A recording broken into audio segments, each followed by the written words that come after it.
In this video, I'll show you how to connect ChatGPT to Lovable AI. First, go to the OpenAI platform and log into your account. Navigate to the API keys section and create a new secret key. Copy it immediately because you will not be able to see it again after closing the page. Now, before you paste your API key anywhere, it is important to store it securely.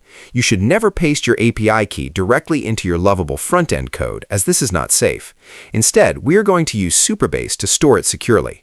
Open Supabase and log into your account. Go to your project and navigate to Database Settings, then Environment Variables.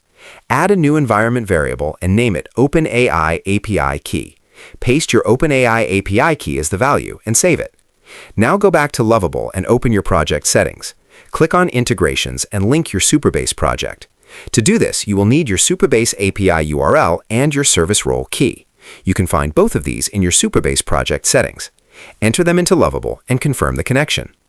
Once Supabase is connected to Lovable, your OpenAI API key will be securely stored and your Lovable project will be able to use ChatGPT through that connection.